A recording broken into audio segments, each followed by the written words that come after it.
হরে কৃষ্ণ। ধর্ম শ্রেষ্ঠ না অধর্ম শ্রেষ্ঠ, আজকে আমরা জানব। তো আমরা অনেক সময় ধর্মকে প্রাধান্য দিয়ে থাকি। তো আমরা বলি যে ধর্মই শ্রেষ্ঠ, ধর্ম করতে হবে, ধর্ম না করলে কি চলবে, ধর্ম করা উচিত। কিন্তু ভগবান শ্রীকৃষ্ণ আমাদের ধর্ম করতে নিষেধ করছে। তাহলে কি করতে বলছে? কেন শ্রীকৃষ্ণ ধর্ম করতে নিষেধ করছে? এর কয়েকটি কারণ আছে। তো আমি কারণগুলো আজকে বলবো না।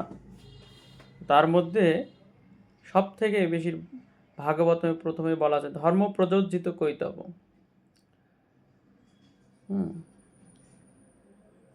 এবং বলা হয়েছে যে ধর্মের নামে যাহা কিছু চলে, ভাগবত বলে তাহা পরিপূর্ণ ছলে। তে কলিযুগে অনেক ধর্ম তৈরি হবে যেগুলো ধর্মের নামে পাপ করবে, ধর্মের দোহাই দিয়ে পাপ করবে। তারা ধর্মের কথা বলবে কিন্তু সেখানে পাপ থাকবে। এই জন্য ধর্ম প্রযোজিত কৈতব, যে সমস্ত ধর্মগুলো কৈতব ধর্ম, সেগুলোকে ঝেঁটিয়ে তাড়াতে হবে। সেগুলো কখনো কিন্তু ধর্ম নয়। তো সেই দিক দিয়ে যদি কেউ বিবেচনা করে তাহলে ধর্ম শ্রেষ্ঠ না অধর্ম শ্রেষ্ঠ? অধর্ম বলতে কি? এই সমস্ত যে কৈতব ধর্ম, সেই সমস্ত কৈতব ধর্মকে যখন বাদ দেওয়া হয় এবং ভগবানের শরণাগত হওয়া হয়, তখন কিন্তু সেটা ধর্ম নয়, তখন কেবল শরণাগত ধর্ম। এই জন্য ভগবান শ্রীকৃষ্ণ অর্জুনকে বলছে, অর্জুন মাম একম শরণং ব্রজ, তুমি আমার শরণাগত হও, তুমি আমার শরণাগত হও। সর্বধর্মান পরিত্যাজ্যম মাম একম শরণং ব্রজ। তাহলে আমরা এখান থেকে বুঝতে পারি যে ধর্মের থেকে শরণাগতিটা বেশি শ্রেষ্ঠ। ধর্মের থেকে শরণাগতি বেশি শ্রেষ্ঠ। কেননা যেখানে স্বয়ং ধর্মের প্রবর্তক পরমেশ্বর ভগবান শ্রীকৃষ্ণ নির্দেশ দিচ্ছে যে সর্বধর্মান পরিত্যাজ্য মাম একম শরণং ব্রজ, অহম তাম সর্ব পাপেভ্য মুখ্যস্মি মা শুচ। তুমি সকল প্রকার ধর্ম পরিত্যাগ করে কেবল আমার শরণাগত হও, আমি তোমাকে সমস্ত পাপ থেকে মুক্ত করব। সেই জন্য আমাদের উচিত এই ধর্ম চিন্তা না করে কেবল ভগবানের শরণাগত হওয়া।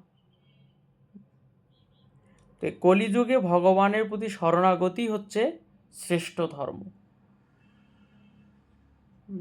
তো আপনারা চাইলে কমেন্ট করে বলতে পারেন যদি কোনো কিছু জানতে চান। তো বিশেষ করে হলো, যাই হোক, আমরা এখানে জানতে পারি যে আসলে ধর্মকে শ্রীকৃষ্ণ প্রাধান্য দেননি, কারণ ধর্ম হচ্ছে বন্ধনের কারণ। শতগুণে যে সমস্ত কর্ম করা হয় সেটাও ধর্ম, কিন্তু এই ধর্ম বন্ধনের কারণ। ভীষ্মদেব যে ধর্মের দ্বারা আবদ্ধ ছিলেন সেটা হচ্ছে তার প্রতিজ্ঞা ধর্ম। সে প্রতিজ্ঞা ধর্ম তাকে পাপ পক্ষ অবলম্বন করিয়েছিল এবং তাকে অর্জুনদের ধর্মের বিপক্ষে দাঁড়িয়ে তাকে যুদ্ধ করতে হয়েছিল, শুধু কেবলমাত্র প্রতিজ্ঞা ধর্ম রক্ষা করার জন্য। এই জন্য শ্রীকৃষ্ণ বলছে যে সর্বধর্মান পরিত্যাজ্যম মাম একম শরণং ব্রজ, অহম তাম সর্ব পাপেভ্য মোক্ষয়াস্মি মা শুচ। তো কলিযুগে এরকম অনেক অনেক ধর্ম গজাবে। সেই সমস্ত ধর্মগুলোকে পরিত্যাগ করে আমাদের ভগবানের শরণাগত হতে হবে।